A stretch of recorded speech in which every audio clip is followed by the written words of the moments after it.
Hello, wrestling fans. You're listening to the Sunday Takedown from the Wrestling Fans Insight. I'm your host, John Hoppy, joined alongside with Carlos. How are you doing? Good. Gonna go see Wolverine and Wolverine Deadpool today, so I'm excited. And we also have Stampede. How you doing? How's it going, eh? From north of the border. That's a that's a Canadian welcome if you've ever heard one.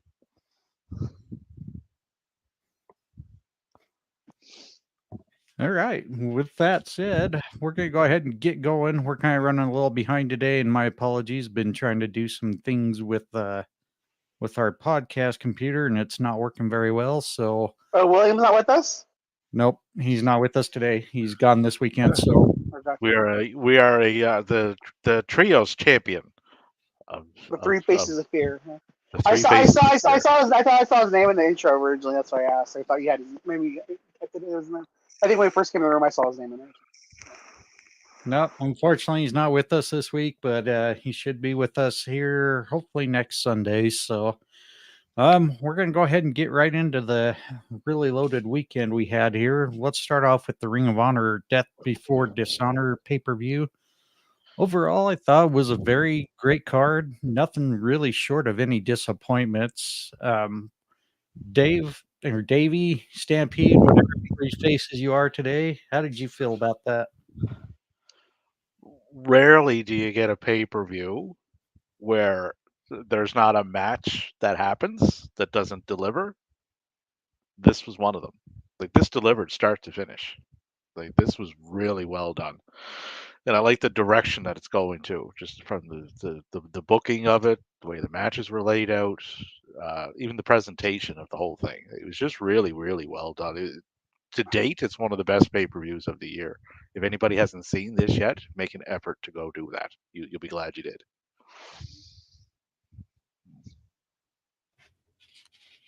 Carlos, what was your thoughts on the pay per view?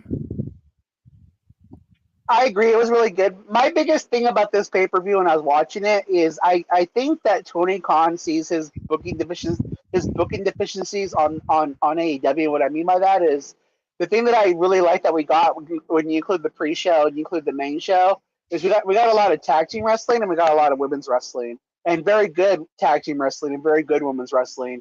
And so I think that when I see that he recognizes that he needs to do a better job of booking more of that on the show on the AEW shows. And I just hope that he finds that I just hope that he finds that right recipe, because I the tag team wrestling is what really made me fall in love with AEW in the first place.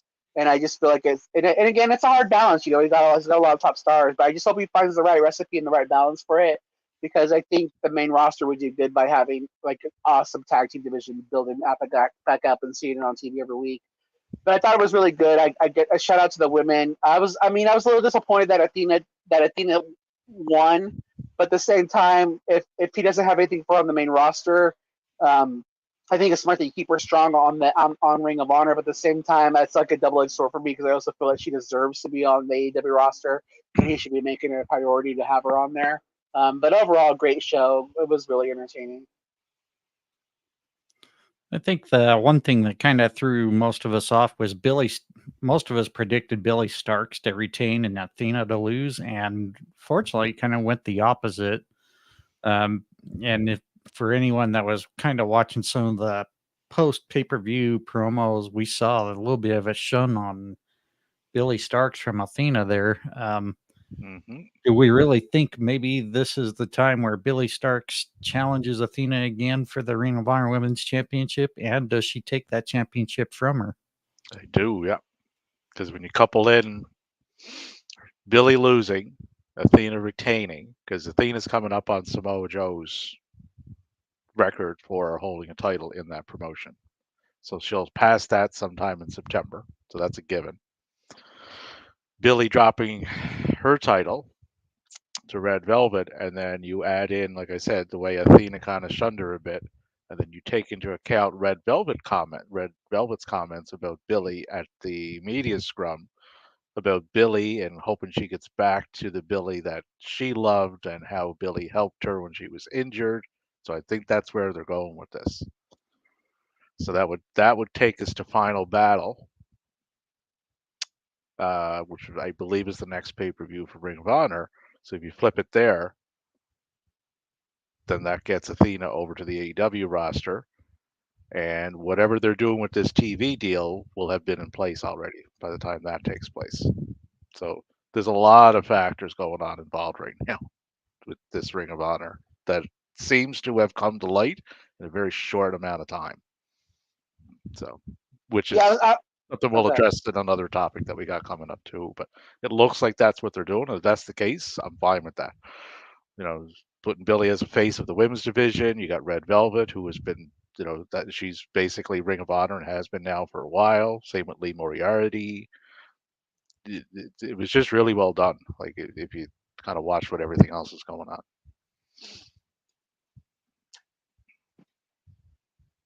I was kicking myself because I was watching when we originally did our predictions, and I was watching in the weeds on Friday, and they're talking about, oh yeah, Athena's close to 600 days, and I was like, that's not going to matter. They're not. It's not about. It's not about the title reign. It's about the really. They're going to move her over. Then when I saw, I'm like, shit, I should have changed my prediction because we do fun, for people that don't know, we do fun predictions in our group chat about it. To me, it all make once I saw Billy Starks lose, it all make to me it makes sense. Like building her up, having her be the star of that show. They have plenty of women. There's no need to rush her up on the main, especially if there's so many other talented women. To me, the story makes perfect sense. Like having the Billy eventually be the one to take the title off of Athena. Yeah, and you built up another two women on that roster just with that Texas Death Match. Like Layla Hirsch came into that looking like a badass, and so did Diamante, right? Mm-hmm. Like three women's matches on that card. All three of them absolutely delivered. Yeah, and for me too, like the thing is, like I'm really happy for Red Velvet because I feel like she's someone that got lost in the shuffle. Like she was one of the staples early in the women's division, and she's over. She was over with her cooking, with her little cooking, her hand gesture. The fans really gravitated to her, so it was a pleasant surprise to actually see her actually get recognized, and she deserved it. And I'm really happy for her.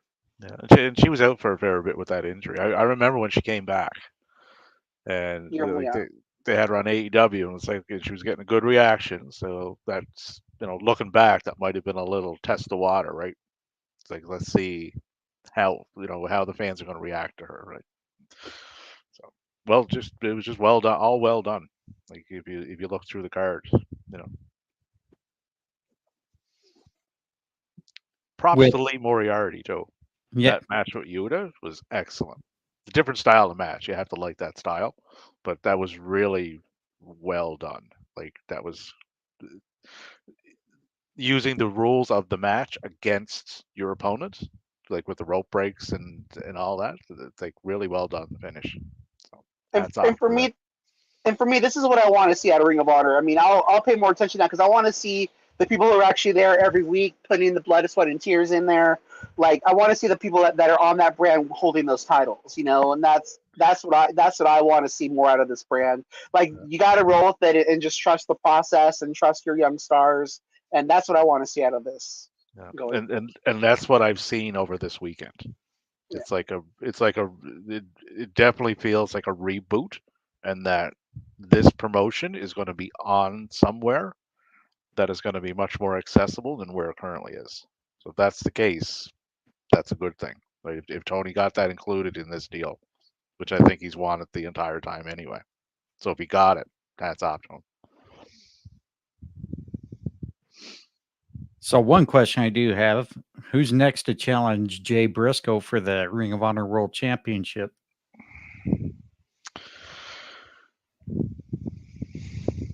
What if it's Adam Cole?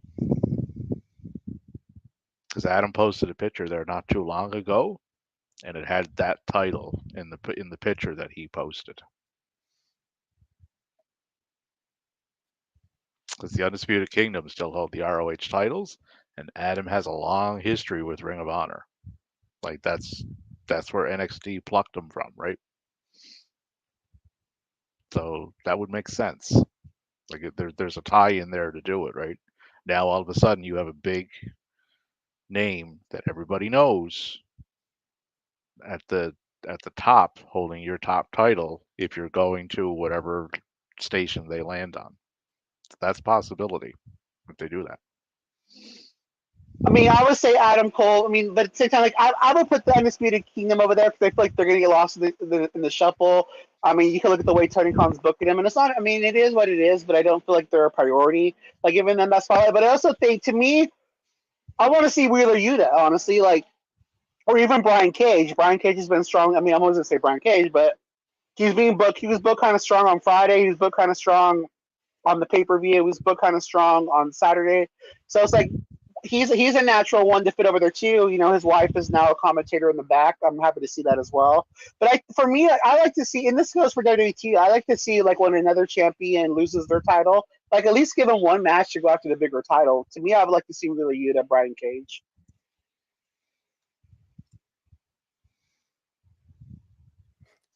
All right. So one thing I'm gonna actually go out of the order that I presented to us earlier. Since we're on the Ring of Honor topic, why don't we go ahead and move on to the booking of the Ring of Honor 6-man tag team championships. Carlos was really eager about this subject, so I'm going to let him take the lead on this one. I want to if Tony. First of all, like, Tony Khan has to be better about this kind of stuff. Like, when you have fans that are they're looking for ammunition, like this kind of shitty booking, and like we were talking about in our chat yesterday, like, I'm happy to see Dustin and the Von Erichs as champions, but the way getting here made no sense to me. Like, and that's in the future too. Like we already talked about this, but if you're gonna, to me, I feel like when Jay White and the Guns were the champions, I think he did it as a nice little shiny ornament. But I think he felt maybe that they're beneath the titles because they're more of his main roster stars. And in the future, just don't do that. Don't put these championships on people that you don't want to that you don't think that you want to have on their weekly show defending the titles. It's just a bad look. And then to me too, like, these titles were they were combined with the AEW Trios Championships when you presented the titles to Christian and the hierarchy, the patriarchy, like they disappeared. Like, just reintroducing them again, but with no rhyme or reason. And then why were the Undisputed Kingdom put in this match? Like, you have a TV show where you're doing this. Just book it properly and give the right storylines. You know, you have no problem doing promos on your YouTube. Just give us the story that leads to this being done. Like, the end result was nice, but you got to do a better job of shoring things up and presenting things that make sense to the wrestling fans. So to me, it just, like CIP was saying, like, everything's bigger in Texas. To me, this just feels like, okay, you wanted to create a moment, so you brought them back because you wanted to put them on the roads and the Von Erichs, but you have to do a better job of getting to that story point. I'm happy, and I'm as a fan, I'm happy to see the Ring of Honor 6-man titles back because you have a lot of good trios in there that could be fighting for these titles. So I'm happy with the end result, but the way we got there was just very shitty and very shoddy. And before we go to Stampede, I want to thank Bald Coach from the X app tuning in. You guys rock. Thank you, Bald Appreciate Coach. you guys, Total Pole Nation. If you guys don't follow them on YouTube, give them a follow. They do a lot of great content, positivity. Yeah, someone I connected with very early on this app. Like, again, follow all those guys. They do a great job over there. And thank you for everyone who is tuning in as well. You can catch us here on the live, here on our X accounts through me or Carlos. You can also catch us live on our YouTube channel, at Wrestling Fans Insight. Also on our Twitch channel, the Fans of Pro Wrestling, and see our main site with the YouTube channel embedded over at thefansofprowrestling.com. Davey, let's get your thoughts on this whole Ring of Honor 6-man cluster. So I did a little deeper dive into this where I knew we were going to be kind of discussing this. So I'll do this in two parts. The kayfabe portion of this. For what they did, they have to come up with a reason to tell us in kayfabe why this is happening. Right? Why did all of a sudden titles that were unified now become ununified? They never told us. They never did anything up for that. That was a miss. Should not have been done. Like, that was just completely wrong. It was a miss on Tony's part, completely, right? Why is the patriarchy only holding the AEW titles? Never explained to us, right? Why was Bang Bang Gang stripped of them. Why didn't they freebird it? Right? None of this was explained. Right? So that, like I said, a complete miss on Tony's part. You got to tell your fan base what you're doing, even if it's just kayfabe. Right? Make up something to have it make sense. So I agree with Carlos there. None of that was done. Right? To get us to this current situation. On the back end of this, there seems to be a lot of things that started happening very quickly where they had to adjust things on the fly. I think that would be a fair assessment. And a lot of that has to do with the Warner Brothers deal that is coming down, which now obviously Ring of Honor is going to be a part of in some way. Right? So you had to split the titles to do that. Like, let's get Ring of Honor set up. Let's get people who we want over there because we're doing a reboot on this and it's going to land somewhere other than the Ring of Honor Club, right? So I get that portion and I get why they did this. They just didn't explain any of it to us, right? Like they have to do that, you know. Like, not some people will just view this as what's going on TV and not the other aspect and tie it in. So good that they did it and get these things separated and where they belong. Bad that they didn't explain any of this to us or even think to do it from what I can see. You know, like, so it makes sense and it doesn't make sense. That's the best way I can kind of put it. If you tie everything in together, that's currently going on.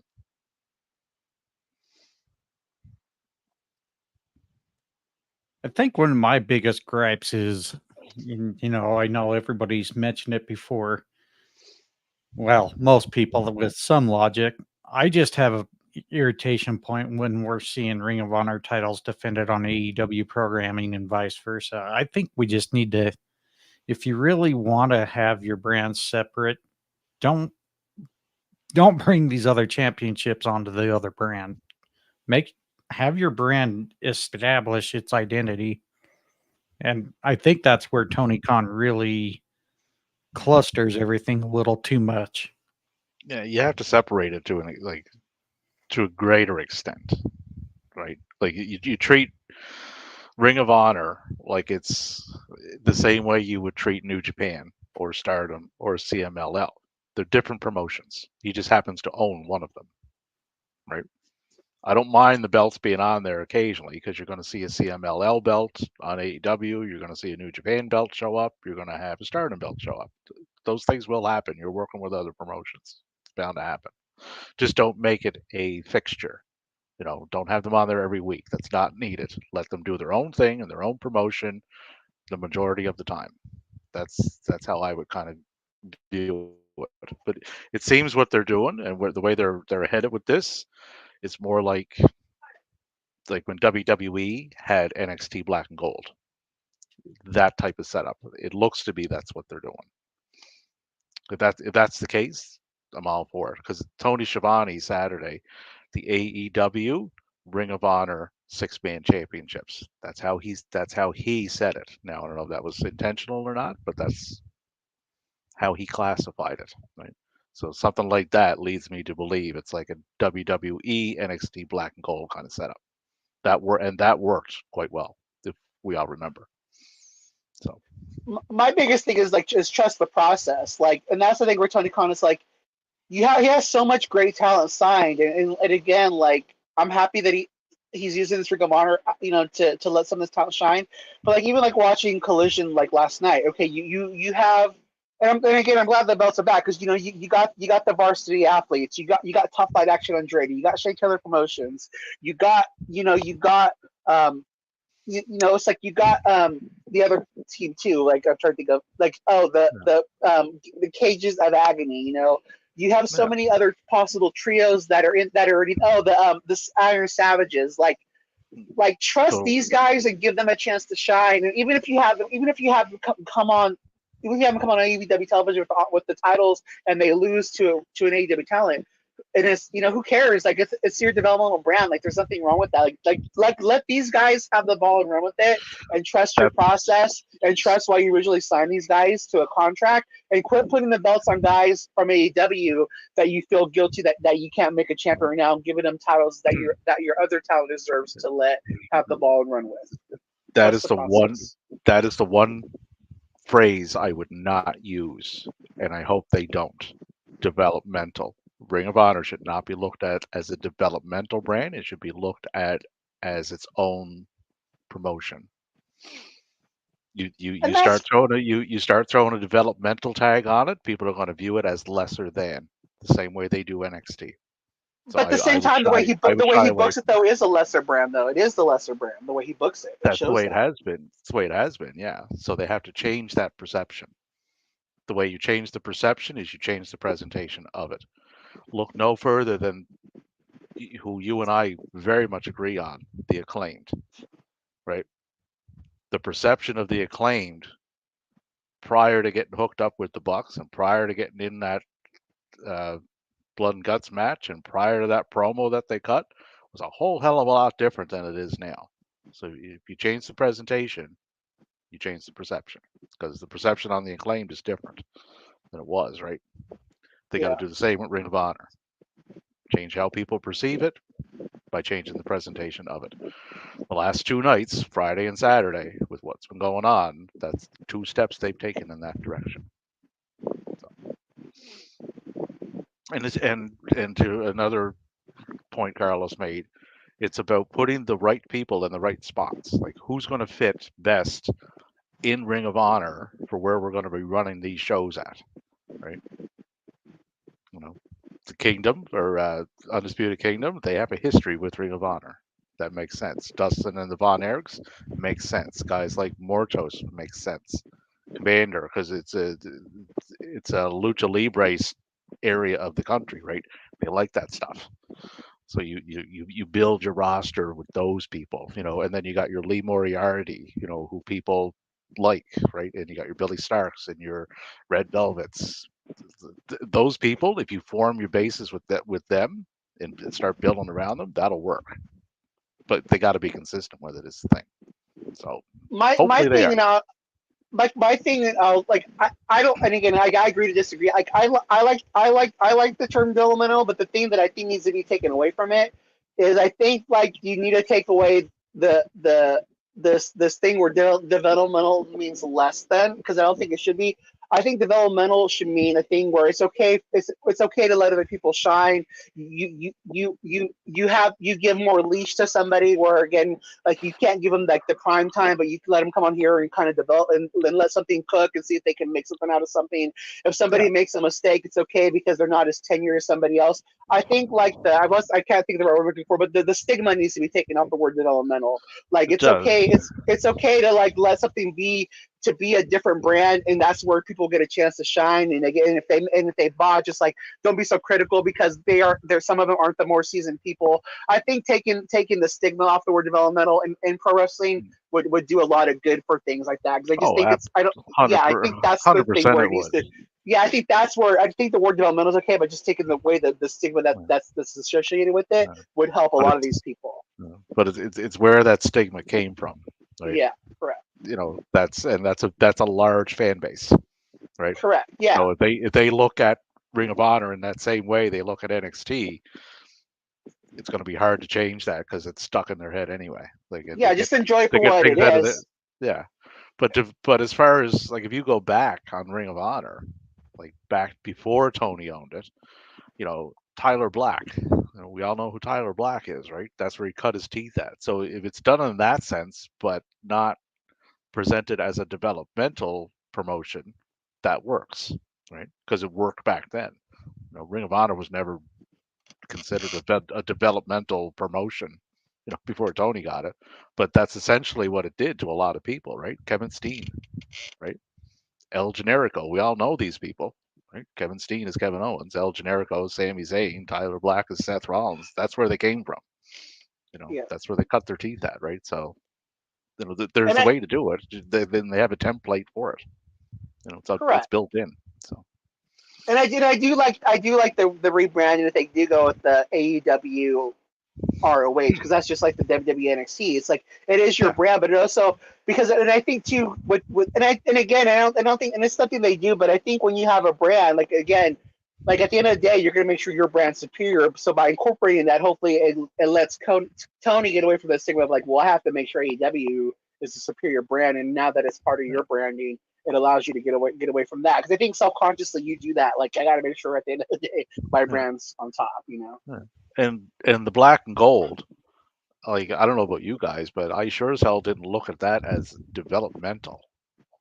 Like they had Samoa Joe, Adam Cole, Kyle O'Reilly, Bobby Fish, Roddy Strong, just Asuka, Io Sky or Io Shirai, she was back then. Keith Lee. That was not developmental. That was a third brand, regardless of how they Correct. classified it. Yeah, And again, and now the WWE, it turned yeah. into developmental because they just scrapped all that. Yeah, and now the Yeah. WWE's trying. They're making all this money off NXT. They're trying to get rid of their own stigma, So Yeah. So they're trying to get rid of the mess that they themselves created. exactly. Yeah. Yeah. So that's their own fault. But Vince was just all got his panties in a bunch because they were putting on a better show than the main roster was. But anyway, but that's ancient history now. So, but I like the direction they're going. Like this seems like very positive steps as far as Ring of Honor goes. So if they keep making them, I'm all for it. Right? Because I'm looking to really get back invested in it more than I currently am.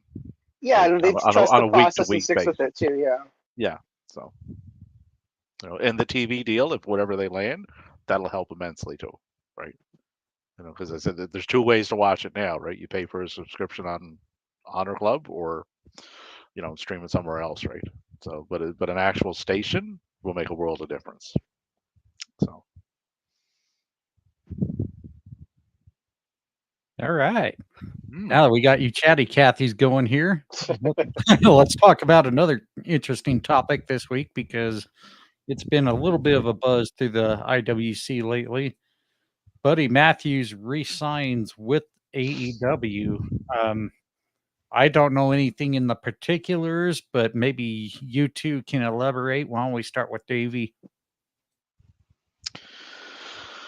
So with this here, Buddy Matthews is re-signed. We know that for 100%, right? Going back to September of 2022,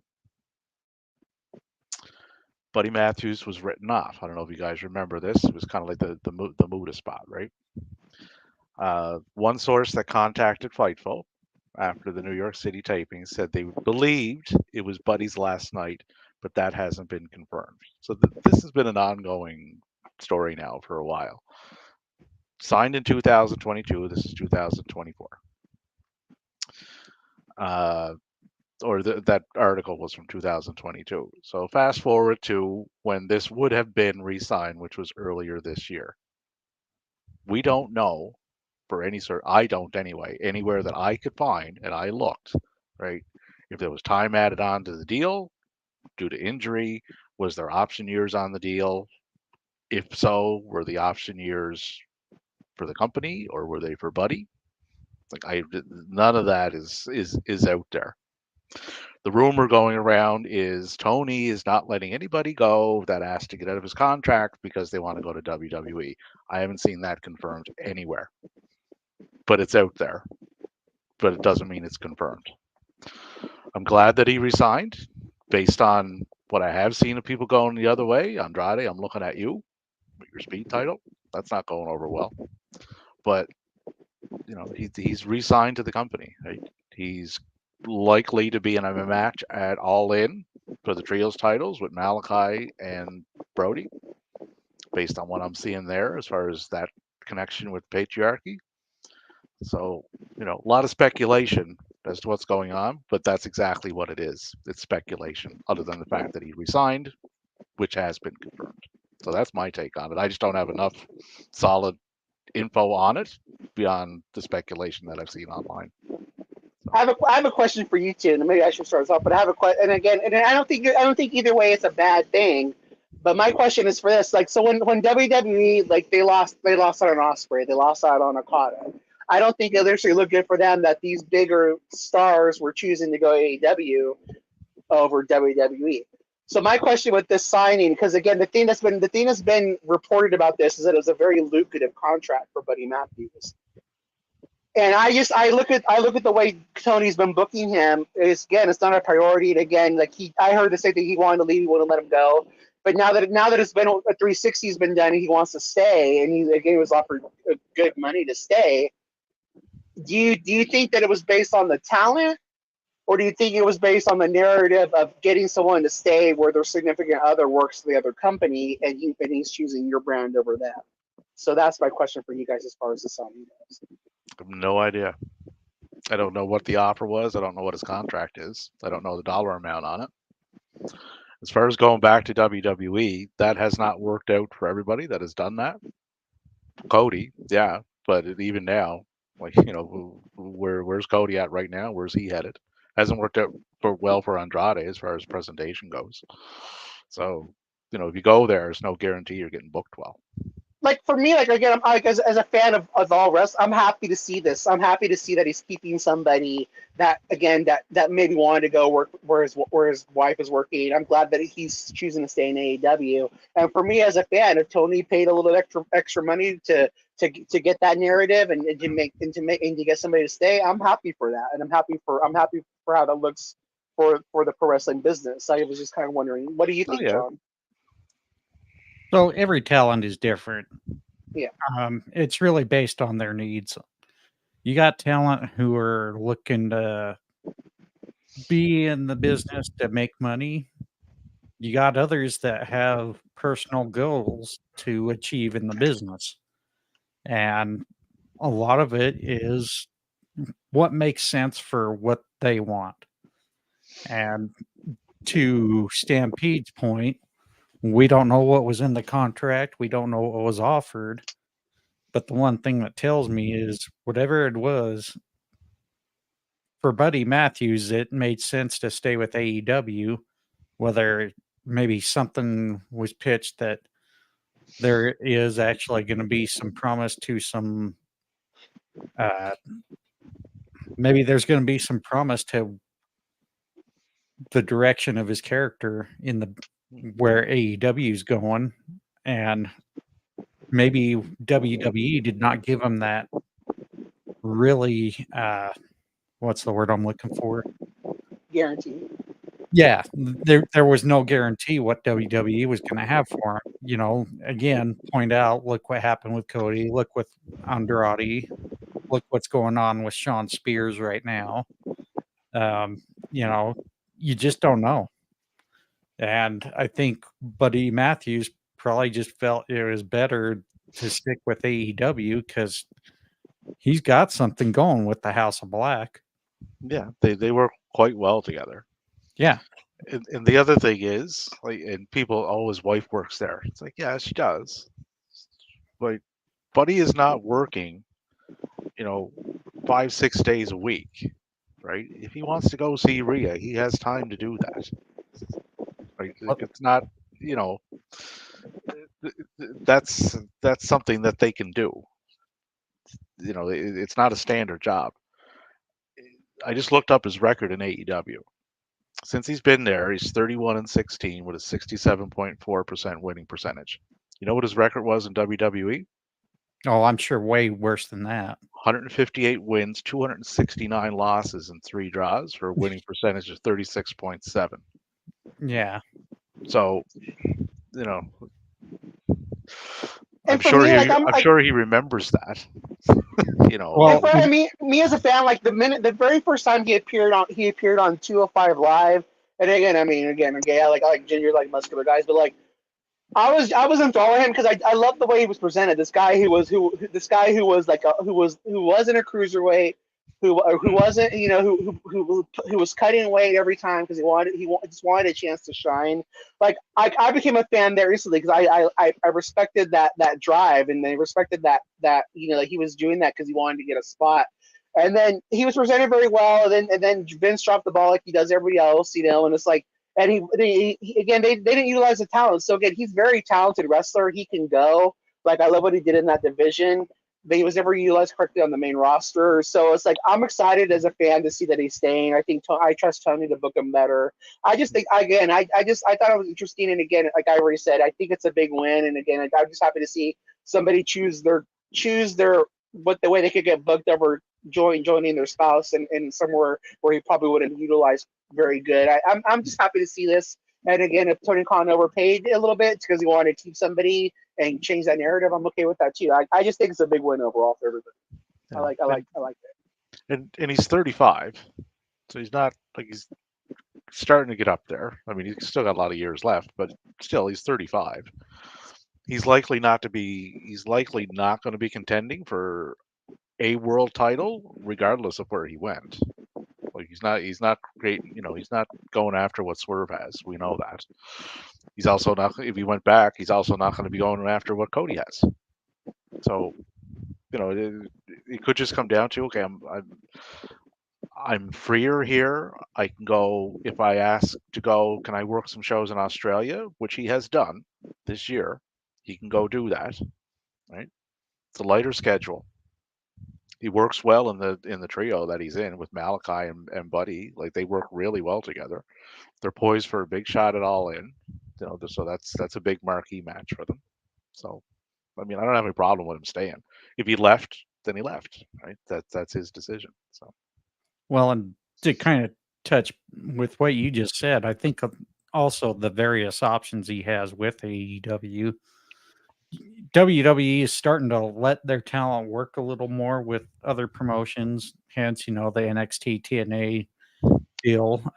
For anybody who's been paying attention to GCW and their event tonight, I'll be watching that later. Yep. Yep, and you got quite a bit of the main roster talent from WWE participating in that event tonight. So, I really encourage you to watch some of GCW and kind of get a feeling of what they're about too, if you're able to, because GCW doesn't really disappoint either with their stuff. No, it's a really solid presentation and solid. It's just solid all around. Always has been.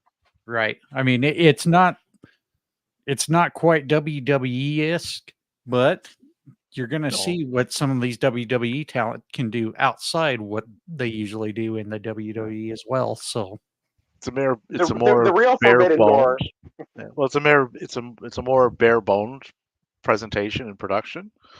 But like you said, John, you're going to see the talent that is there, right? Like Dempsey and the Creeds and Shayna and is that Dempsey? Yeah, Dempsey. Yeah, Dempsey's in there. Yeah, like you're going to see them. Like you're going to see a different form of them than you do in like an NXT ring or a WWE ring, because it's a different style product, right? Same as you've seen AJ, with Marufuji, right? That was a different style of AJ than you see on SmackDown. And when Io Sky went over to Marigold, you were basically watching Io Shirai in that ring. It was different. Same person, just different, right? So you'll get the same tonight on GCW. And congratulations to us, because we have now officially done more promotion for this show tonight with the WWE talent on it than WWE has. So kudos to us. We rock. You're welcome, GCW. Right on. Send royalty checks too. I wish WWE would, like, they know they're doing these things, right? Like, can they not like mention it on their programming? That's an issue I have, because they didn't do it for tonight's show. They didn't do it for the show with EO, and they didn't do it for the show with AJ. Yeah, So and I wish they would, and I don't know why they don't. I have theories, but nothing concrete. Well, and that's part of what bugs me is I'm glad they're letting the talent try to do some things outside, but help give some rub there. I mean, good Lord. Yeah. Like if you only watch Raw and if you only watch SmackDown, you have no idea these things are going on, because they've never told anybody. It's like a big secret. I don't know. To me, I feel like, I mean, I'm gonna take their side. I mean, to me, the rub to me is allowing their talent to be on there. They're not stopping them from promoting it. I mean, it is more, for if for the fans on social media and stuff like that. Like, to me, as a wrestling fan and somebody who thinks that they should be allowing their talent to go help the other promotions, allowing the talent to go over there to me is enough of a rub. And again, I just want to point out too that there is Josh Woods on this card, so it's kind of cool to see that you have talent from all the promotions on there tonight. I think it's really, really cool. Yeah, that was the one that shocked me, was because Josh Woods is still pretty much with Ring of Honor, right? We signed to AEW, yeah. Or AEW, yeah. Well, you know what I I meant. mean, but for sure, but yeah. Yeah. So I mean, again, if you have the It's means, cool. go watch this. You will be really impressed with this event tonight for sure. You will be in for a good night of professional wrestling. That's what you will get. And if that's what you're looking to sit down and watch for a few hours, you'll be glad you did. But it's blood sport, right? So it has different rules, correct? I mean, Yes. yeah. So it's Oh, not yeah, just it'll like be a traditional different- wrestling match. Yeah, if anybody is going into this thinking they're going to watch something that they would have seen on NXT or Raw or SmackDown, that's not what you're getting. You're getting No. something else. And So that's what we just pointed go out. Just, forewarned. that is what we pointed out. This is not going to be a WWE event. And if No, you're it's not. one of those people that screams, "Oh, there's blood," you definitely better not be watching this. But there's no ropes, right? There's no what? Is there no rope? It's not in the traditional ring, is it? Isn't there like no ropes on the ring and thing either? Like, No, blood sports. I think tonight it's more. Yeah. So it'll be different. So you have to. So yeah, it's not gonna be what open you your see in AEW. So I'm just it's Yeah. different. It's not a big point out to people. Yeah. It's different. Yeah, you got to open your mind to, okay, I'm going to see something different, but I'm going to be seeing something different with names I recognize. Now, do I like what I'm seeing? And is there anybody else that I've seen here that I like that is going to entice me to come back and watch another show in GCW? That's the template for growing your fandom to be on one promotion. That's how it worked for me. But anyway, while we're promoting Tavion Heights of NXT fame, he's going in the N1, which is a tournament from Noah that starts next Sunday. So similar to the G1, only done through Noah. So congratulations to Tavion Heights. That's huge for him. Brooks Jensen is going over too, but people aren't nearly as excited about that because it's Brooks Jensen. But so they are sending people out there. Like I said, it's good that they're doing this, and I think they finally realize it's like we're losing out on a lot of people because we haven't been allowing people to do this. So I think that's in part to it. Just to go back to what Carlos said there before about losing out on, Okadas and Ospreys and Whites and Mercedes and all these other people, right? Just promote it. Tell people you're doing it, so they know. Spread the word. Spread the word. You can't, WWE, you can't leave everything to us. We are busy people. We got stuff to do. Speaking of WWE, let's get into our next big subject here. The lead to the 2024 WWE SummerSlam Premium Live event. I gotta get away from saying pay-per-view. It is coming up this Saturday, August 3rd. And we've got 7 matches so far. There could possibly be a match or two added. But the only thing I've noted, there's no tag team matches on this card, which throws me off. But there was almost one. Almost one. They threw it, but it landed a bit short. It landed on Friday instead of Saturday. Yeah, that drives me nuts. Almost, but not quite. Well, let's kind There's of talk. there's two on Friday. There is, yeah. The Unholy Union going up against Bianca and Jade. The Unholy Union also have a match on Tuesday, by the way. So they kind of gave away that. So just pay a little more attention to they're doing there. And then DIY going up against everybody's favorite faction, the Bloodline, Jacob Fatu and Tamatonga. So that's essentially this will be their pre-show, I'm guessing. Yeah, They're you just would doing it the think. night before because they're not. I doubtful they're putting anything on the pre-show Saturday. And this to me kind of seems a little underwhelming because they're going to plan on moving SummerSlam to 2 nights here in 2026. So, Yep. I mean, you better be showing us a reason why you're going to move it to 2 nights. And right now, this doesn't really show me a reason why.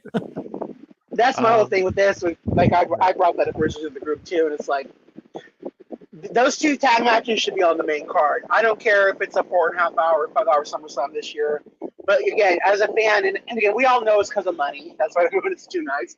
But again, do a little kayfabe, like show that you had this like one last overbook, like an old homage to an old pay-per-view PLE. Like give us 9 matches. Let Johnny Gargano fight in front of his hometown crowd in a stadium, not on SmackDown. You know, give the women's tag match a proper showing. Like these matches, both those tag matches were on the SummerSlam card. I'd be okay, but they're not. Again, like to echo what John just said, give us the reason why you're doing this 2 nights other than just the money. It's bullshit. But remember I said earlier, presentation, perception. How are they presenting the women's tag team titles right now and the WWE tag team titles, and how are you perceiving them? Like they're not worthy. Right. And that was the point I was making when that whole rumor with the women's Intercontinental Women's United States Championship were rumored to be floating around and happening. And I'm like, well, okay, you can't even promote your current champions. Why are we adding more? Yeah. Yeah. Like that's just. Well, it's got to be persistent. It can't just be when it fits their narrative, right? So it's important because we're gonna be in Scotland, fleecing them for a lot of money. So we got to give them a hometown person to root for. So now now we'll put them here because it fits our narrative of making money and the reason why we're here. But now it doesn't fit it again. They just got to be consistent with, and they got to be more consistent in their narrative, which I guess it is. Their narrative is making money. So that's I guess that's And some of their fan base absolutely love watching that, apparently. It's like the show was shit. Yeah, but look at the money that it made. It's like, okay, you're right. It's like, and that's for me. I picked them a long time ago. Their narrative is just it's not making money, and so for me, that's fine. I don't have a lot of money, so okay, you're not going to get my money. I'll just enjoy your show on TV. yeah. If they reverse that thought process, it's like, how good can we make this show, and how much money can we make off of it by doing that? It's like they do it the other way. How much money can we make off this show, and what can we throw on it? If they reverse that, I think it would work a little bit better, at least for the fan base. But yeah, I do think the narrative is we're going to make a lot of money on the show. So what's the bare minimum that we can put on it to make that? That's definitely. Yeah. Now, and I'm not doing this for whatever reason, but the other place seems to do it the other way. How good can we make this pay-per-view, and how much money can I make off of it? You see the differences, right? When these shows come up. You know, like look at All In and look at SummerSlam. If you had to pick one, if you could only pick one to go to, what are you going? Just based on the cards, right? They're both going to make money, but just different ways of viewing it. Who do we think is winning these things? Yeah. Well, I'm hoping LA Knight definitely wins the United States Championship because I think that's a given. Yeah. Logan's reign, obviously, two defenses in 250 days and counting, doesn't really wow me.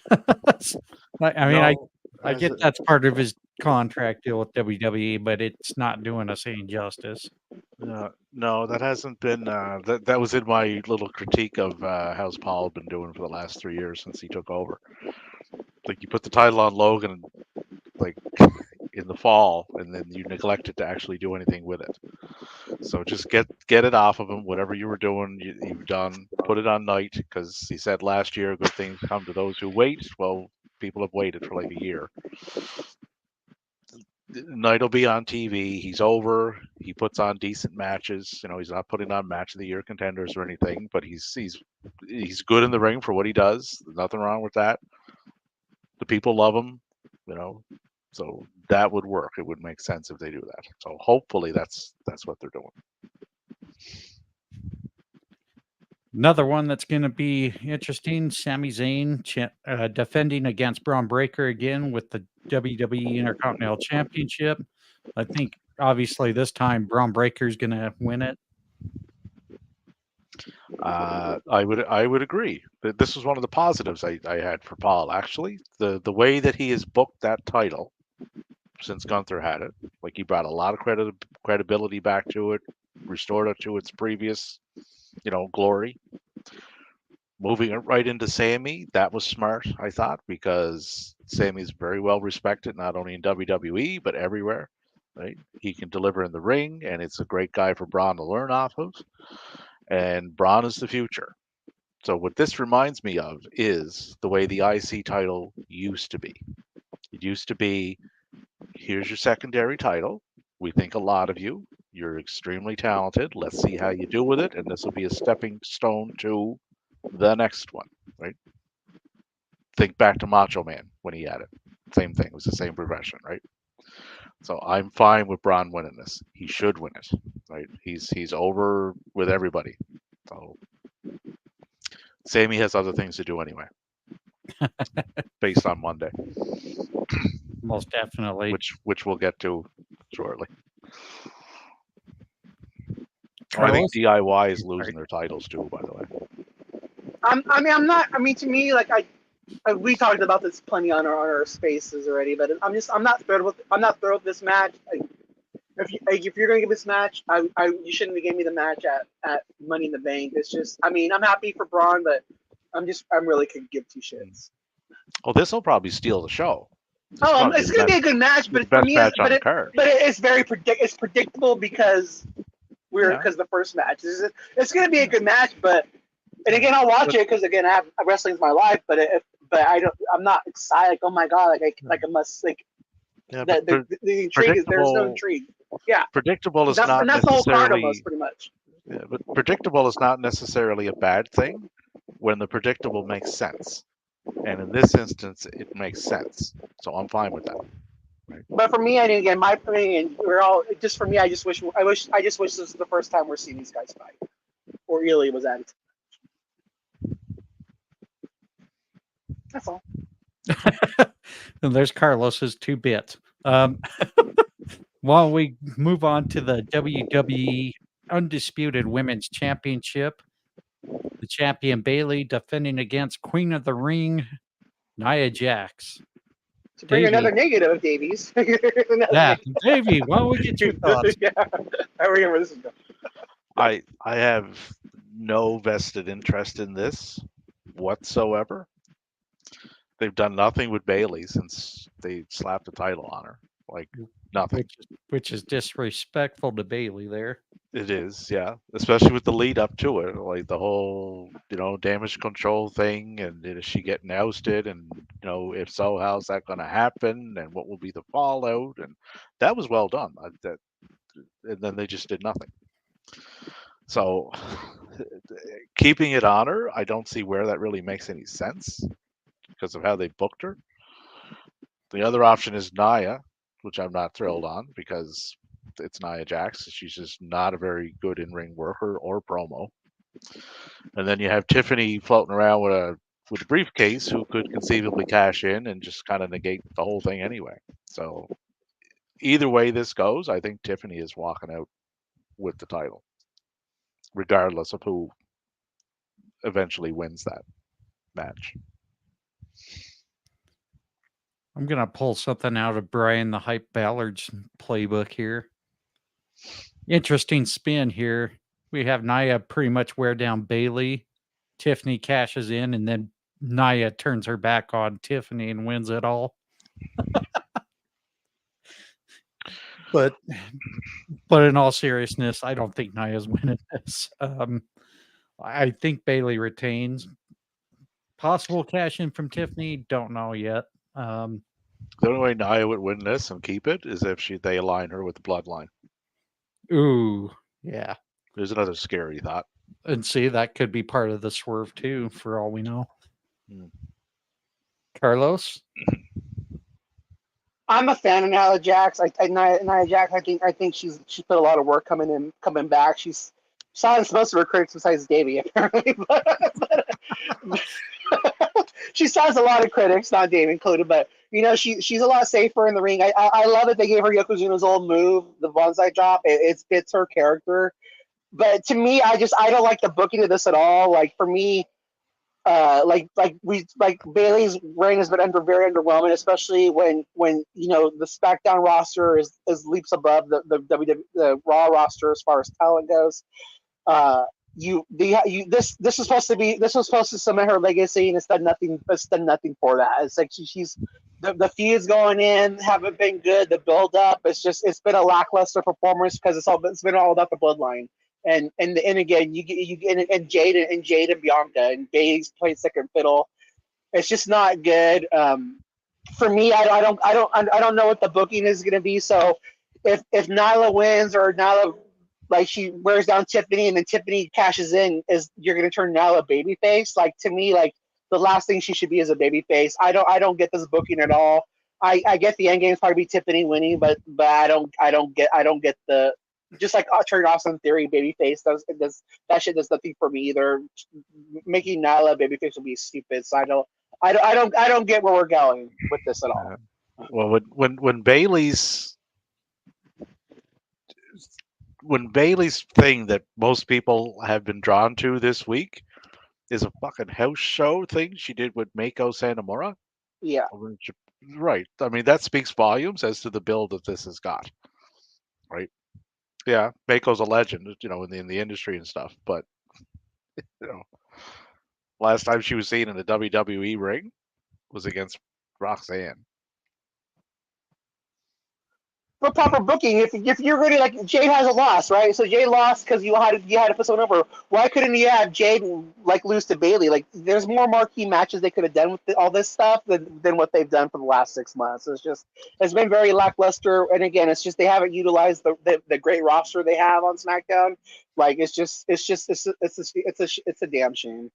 Yeah, that was included in my cons on the Paul's 3-year grading scale. Is inability or just non-interest in booking the women's division.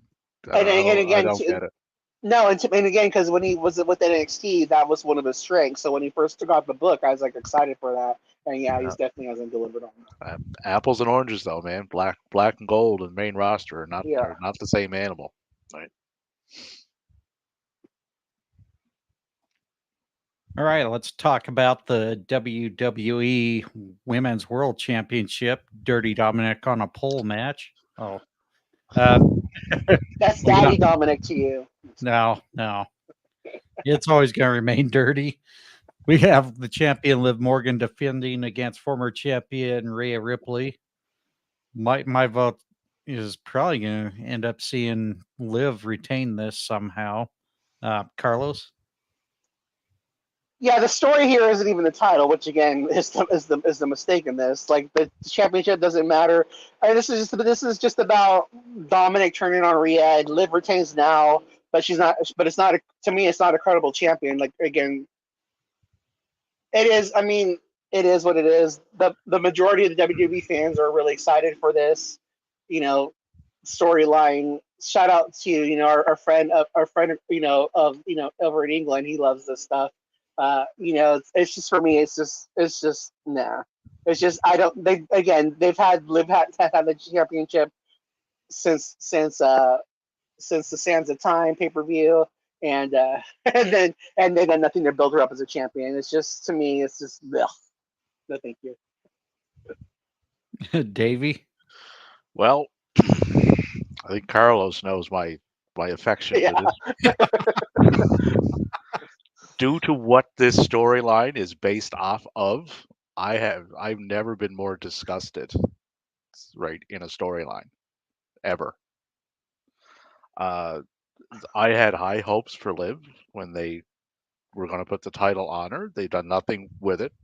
The story, it just that the title is just not even secondary. Like it's so far down the line as to what they're doing. It's just like it doesn't matter. Liv will probably retain to extend my disgust even further with what they're doing.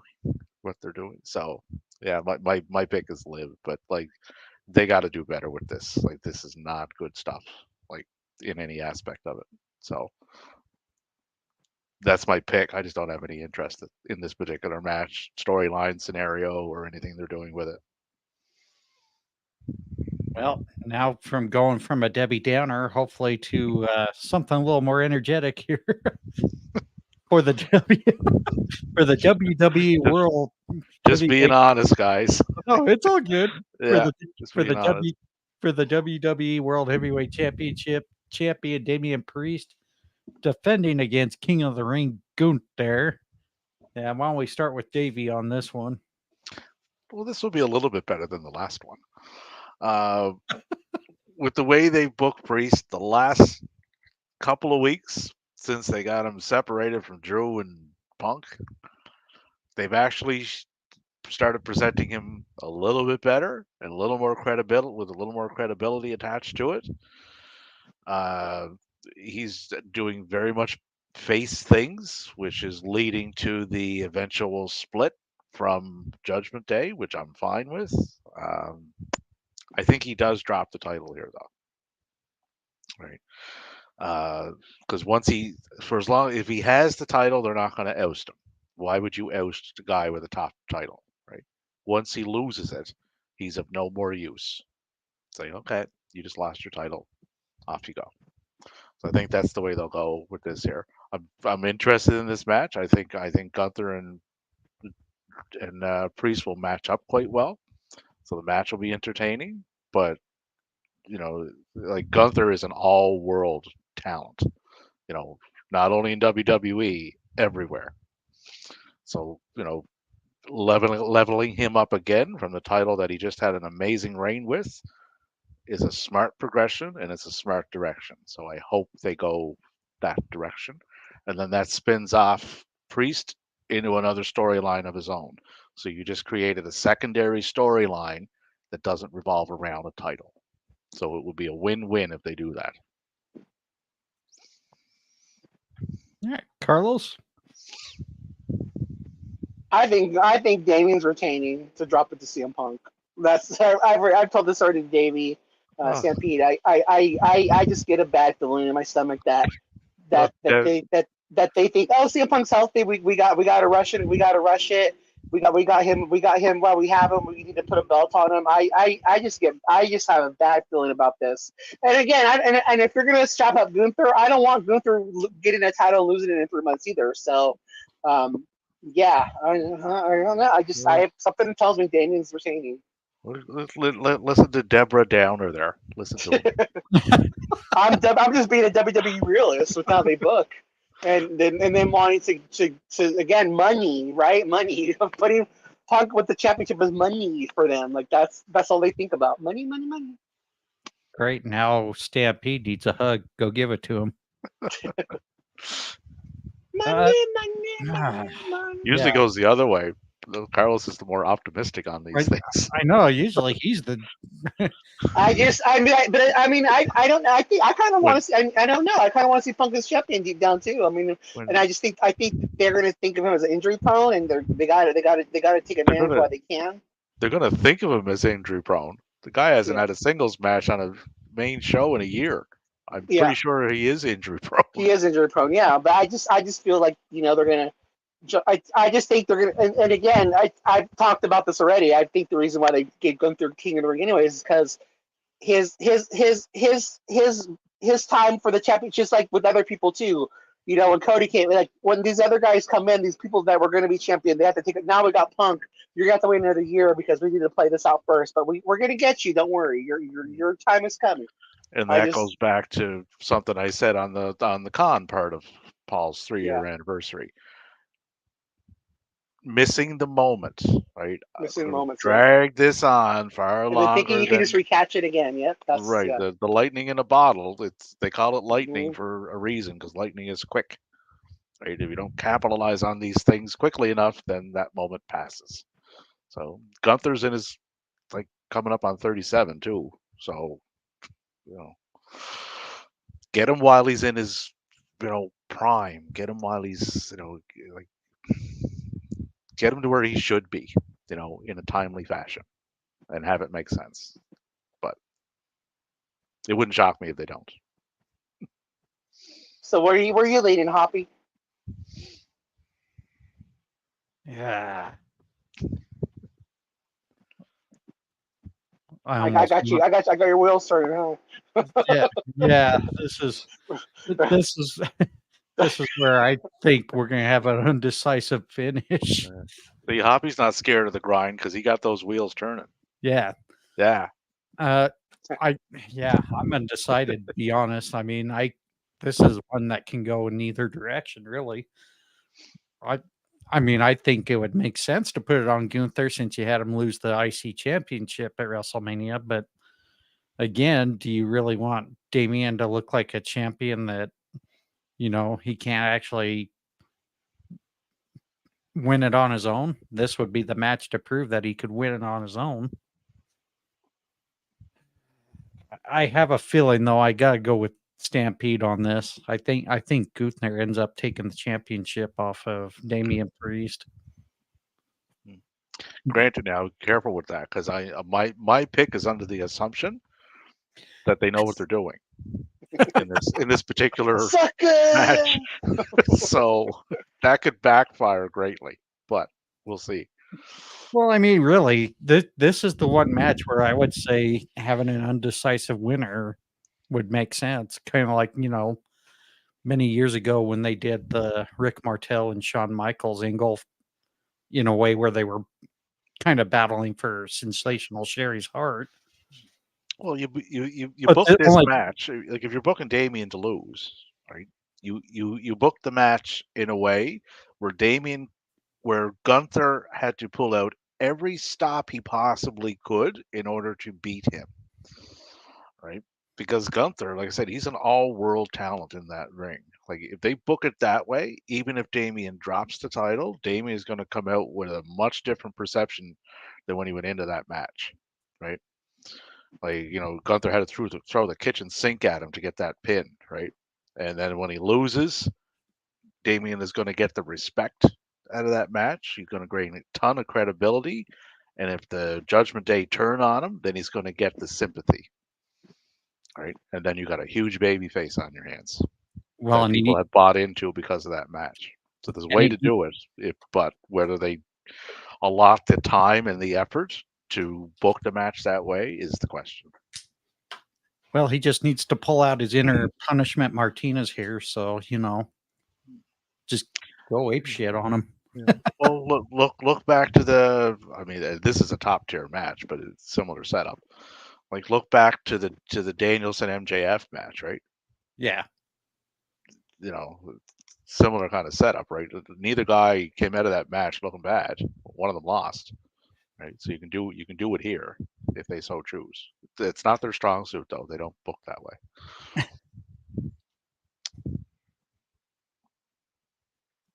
All right, let's go on to the match with the special guest referee, Seth freaking Rollins, who's going to be calling it down the middle between Drew McIntyre and CM Punk. I think Carlos found my sarcasm in there, but why don't we start with Carlos on this? I think CM Punk has to win this match and wins this match. And it's weird because most people think it has to be Drew, but I'm like, or Drew. I mean, I was just like reading a lot of predictions like Drew has to win this match. I'm like, I think CM Punk has to win this match. And I think you have set. I think you just have Rollins try to help Drew, and really he hurts Drew, and it just builds more to that storyline and gets him more involved with Seth as well. I see CM Punk winning this match. Yeah, we briefly lost Stampede there. I don't know where he went. Um,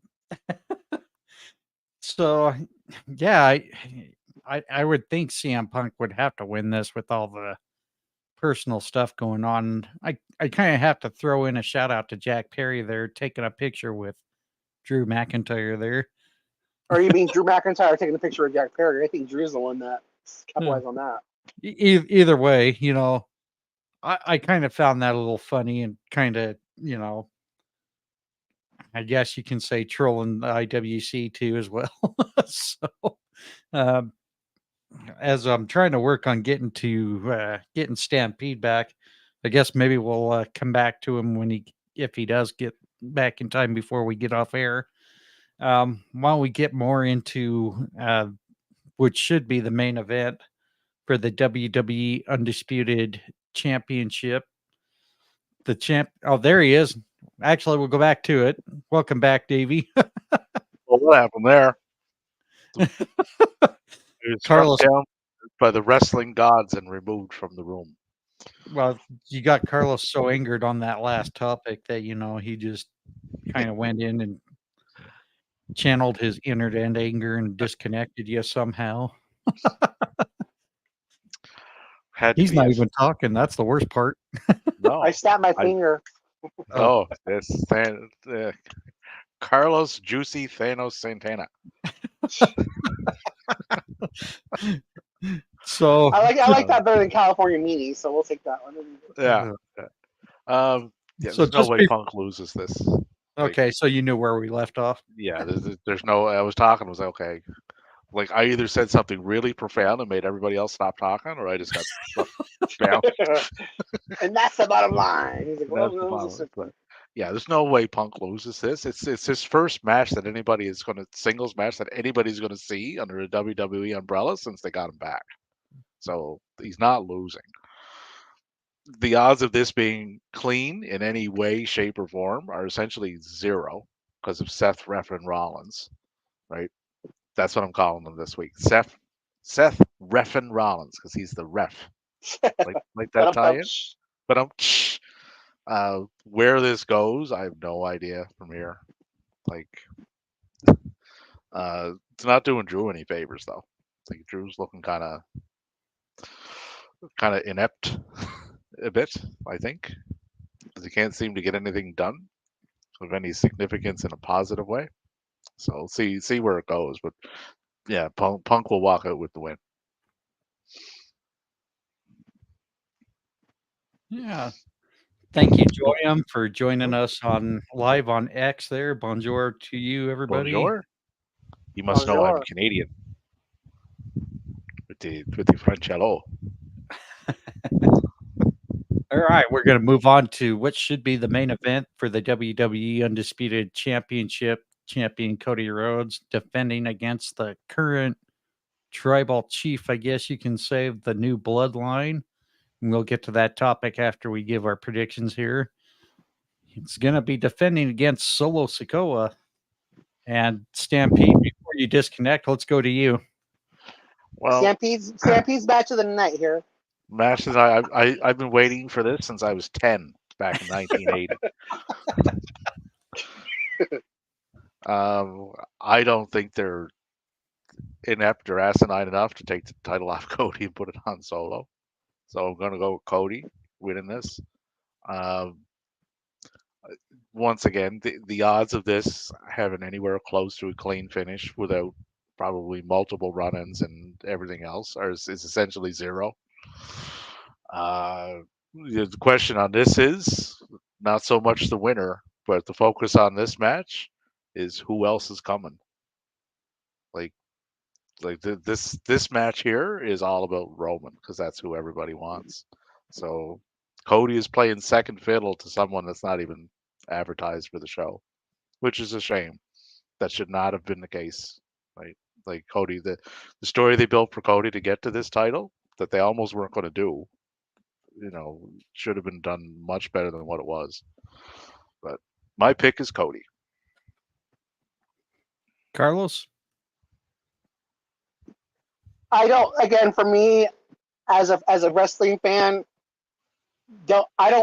if Roman and them coming back, Jay's coming back, if Rikishi's coming back, who knows what's coming back, like Paul Heyman dressed as Doink the Clown, like who, like Hikuleo. what Hikuleo, yeah, Hikuleo, another one. Talalonga, TL Hopper. the Repo Man, pulling Solo's card and distracting him. For me, like I need to see the bloodline. I need to see Roman Reigns and then be a draw without the title revolved around him. Like be that special attraction like the Undertaker. Do not take the title off Cody. Like this feud does not need that. Like let the bloodline be self-contained. As a fan, I can stomach it if it's self-contained. Like okay, like let other people have a chance to cook and elevate this championship and have other storylines besides having it all be the bloodline. Like if they really are what they say they are, they should be able to be self-contained and not need a championship. So with that said, I'm going to go with Cody Rhodes to retain the title. Yeah, and I agree with that. Like the bloodline with as many of them as there is now, it's a self-contained unit with a self-contained storyline built in. They don't need Cody in there. They don't need other people in there. Just fight amongst yourselves. Tell your story, right? Do it on SmackDown. That way, when I do turn into SmackDown, I only have, if I'm not interested in the bloodline, I only have to watch like 15 minutes of it. Because the other hour and 45 is going to be all bloodline anyway. So, yeah. But I think this will get kind of blend into our last topic. But go Cody. Yeah, I'm definitely going Cody on this.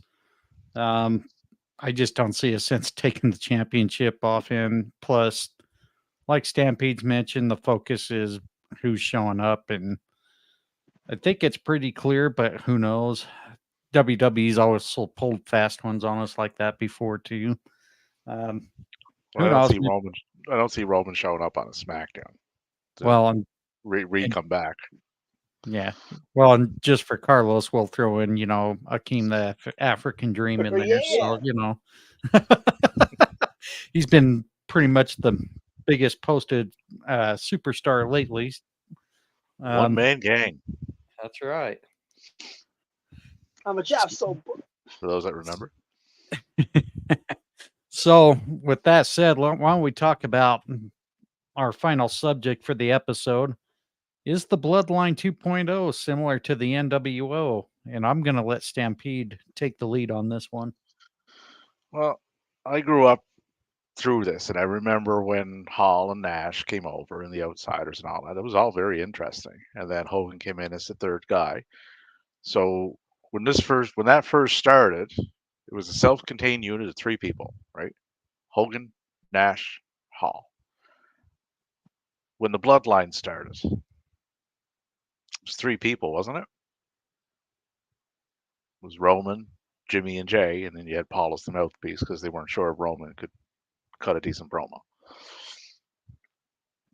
The NWO, over time, dominated the WCW airwaves, and it dominated the shows, and everything was NWO, and it started to balloon up and up and up and up, right? To the point that it just got, okay, this is too much. Like there's too many of these everywhere, right? This is giving me that kind of feeling, right? It started out small, gradually started to expand. Now it's splintered off into a second group, Solo's group, and probably Roman's group. So now you got two bloodlines working, NWO Wolfpack, right? Two separate groups of the same thing, and they just kept adding members and adding members. Hikuleo's coming in, they're adding Dwayne in. They just added Jacob, they just added Tama, they just added Tonga. They just, it's following a very similar template. Right? I don't know if anybody else realizes that, or if they just went around for when the NWO, through the progression that they did, but it didn't end well for those that remember, right? Sold a lot of T-shirts, made a lot of money though, so that's another similarity. Bloodline makes a lot of money, so I think they'll run this for as long as they possibly can, regardless of the quality of it.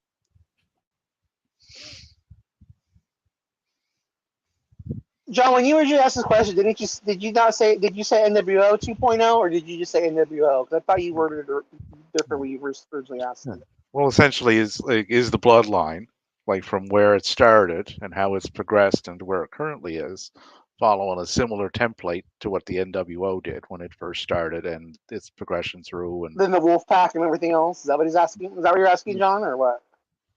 No, this was Davey's topic here. Oh, okay. Yeah. Oh, okay. Yeah, like, do you find it's following kind of a similar template? Like, if you look back what the NWO did, and through its time when it was in WCW, not whatever the WWE version of it was. That's not good.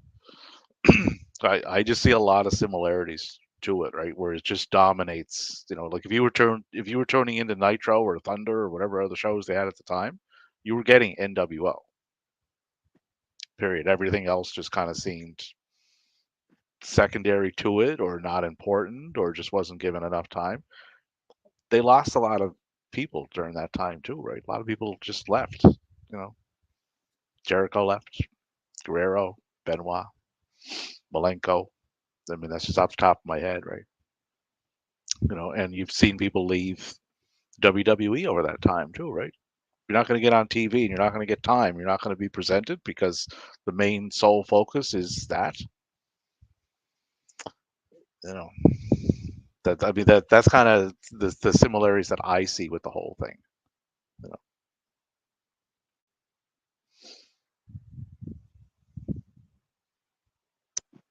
Did you have anything to add to that, Carlos?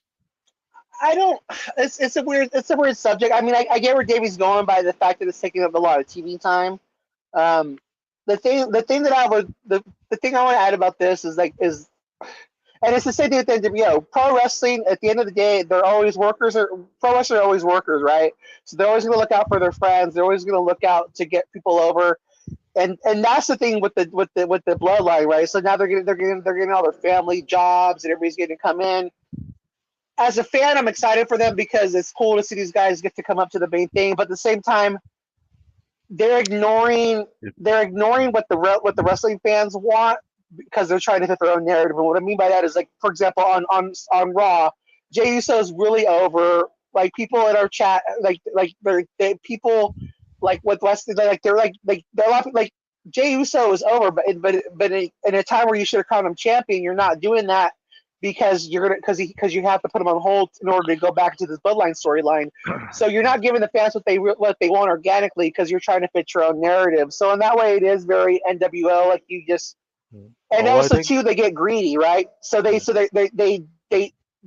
don't let things naturally die out where they want to because they got to get every little last drop out of this. And I think that's the same mistake WCW did make with the NWO is they just dragged it out too long.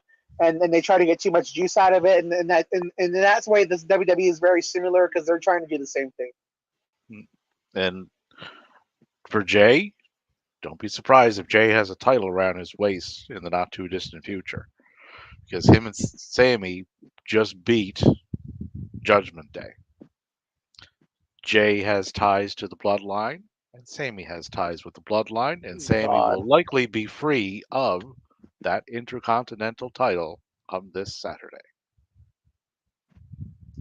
So that could very easily throw them back from whence they came. And then you can add Jimmy back into that mix. So there's another one, right? And then you have Jacob Fatu and you got Tama Tonga going after the titles this Friday on SmackDown. You think Jacob's losing that match? I don't. Right? So there's two more. So now you got two titles over there. And you got four more guys. You got two more guys that aren't currently involved in it, likely going back to it. So there's two more to add to the mix, right? It's going to balloon, like it conceivably can balloon up quite a bit over the next week or so from what it currently is. So, like I said, if you're into the Bloodline, you're set for the next several years, right? You will be entertained. If you're not, then you got to kind of search around and look for something else to kind of gravitate towards to strike up your interest. Could that be a Cody Randy program? Sure, if they go that way. I really hope they get Cody away from this though, but I don't think they will And because they Randy got too, that and tie Kevin Owens into too. Dwayne. Get them all away from it, please. Yeah, like they've done their time with this bloodline stuff. Get them out somewhere. Get them in something interesting where people are going to buy into it, right? That's what I hope they do. Because Cody, I don't like Cody's character. I don't find it interesting whatsoever.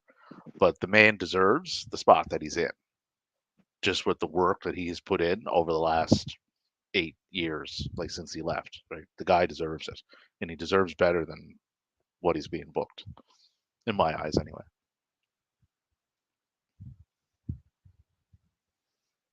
All right. And a Randy Cody program that writes itself. Like they have history, a long history, right? Two, excellent in-ring workers, right? Both of them really good on the mic. Like that story, they could tell that story over the course of several months, and it would work. Right? And people would invest in that. Whether they go that way or not, I don't know.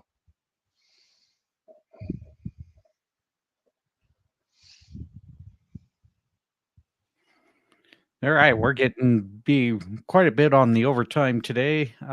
Thank you for every one of you who tuned in. We've hit a real good peak today with 276 of you tuning in live. This will be on our audio platform a little bit later, and also be on our YouTube channel as well. With that being said, we're going to go ahead and get into our closing thoughts and shout outs. Carlos, you want to go ahead and throw some shout outs and closing thoughts? I wanted to shout out to two different podcasts we have in our group chat, Wrestle Dads and then Two Heads One Table. Again, if you're big Bloodline fans, go follow those guys. They are just pro Bloodline and nothing else. And again, I respect the gimmick, but no, just anyone who supports us, thank you for listening. To all the people who retweet us, and again, if you're looking for a good wrestling group, I suggest if you're on, actually follow us and you come into our spaces. We're developing a good following there, and to everyone who takes the time to be joining us on a weekly basis, just shout out to you guys. Stampede. Yeah, and I'll echo that. Like, thanks to everybody. Yeah, I'll echo what Carlos said there. Like, thanks to everybody that tunes in and listens to what we do here and on our spaces as well. You guys are more valued than you realize, because without you guys, we're just a couple of voices talking to the wind, right? But you make what we do special. So, hats off to each and every one of you and everybody that tuned in today too. Just a thought. Yesterday, I had two things happen that I've been wanting to have happen for a while in the world of wrestling. One of them, and they couldn't have been further apart from one another. One took place in Stardom. Natsupoi got the white belt. Could not be happier for her. That if anybody has not seen that match, go see it. The emotion that she displayed in that was just off the charts, like just raw, genuine emotion. It was just a really nice moment. And then a few hours later, to see Dustin and the Von Erichs like win, hold titles in that ring. That wasn't a moment I thought I would see with Dustin, just due to his age, and he's been at it for 36 years. But just another special moment, like just like in the same day. So yesterday was a great day in wrestling for me anyway. And then the pay-per-view the night before, just the way the women are presented, just just really positive things, right? Happening all over the globe. So just good stuff. Keep up the good stuff, right? And, do it everywhere. MJF, going to wrestle in Rev Pro, another one, right? So,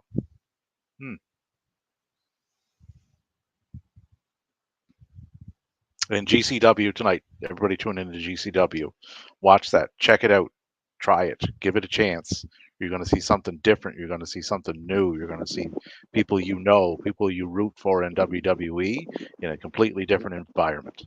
So go do that. You'll be glad you did, right?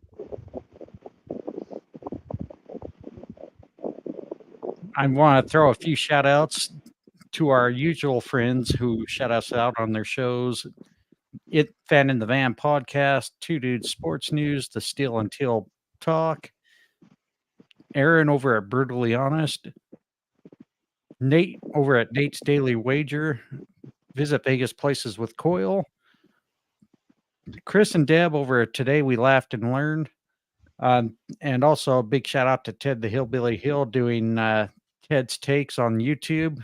Don't make mistakes. Listen to Ted's Takes. Be sure to go check out his video clips there. He's been doing quite a bit each and every week, and even goes over some breaking news here and there and gives us some great insight on other aspects of professional wrestling. Also, again, definitely big shout out to Carlos and Stampede, who do a wonderful job. Usually about 2 to 3 times a week, they are hosting X Spaces. And mind you, they definitely go long, but it's nothing but great wrestling chat there. So if you really want to get your voice heard and try to talk fun stuff, definitely go check these guys out. Carlos usually runs Monday nights right after Raw. A little bit of a watch along with TNA on Thursday nights as well. We might even, I'm hoping this week, unlike what happened last week, we'll try to go live for a little bit on Thursday night. It'll be kind of a co-joined of the live and the X Space as well. Were you trying to say something, Davey? Sorry. Oh, no, I was just letting you finish. Oh, okay. And again, be sure to go check us out on our X accounts. William's not here, so I'll give his alias at William Hoppy 8. He's almost up to 75 followers finally, so he's racking it up. Go follow me, John, over at WF Insight Pod. Heather at Bama Girl _4_ EVA at Bama Girl Forever. Roll Tide Bitches. Our other colleague who was not able to make it, and big shout out to him. He's going through a little bit of tough time. Brian the Hype Ballard. You can follow him at the Brian Adkins, as well as his YouTube channel at Tap Out Talk. Stampede.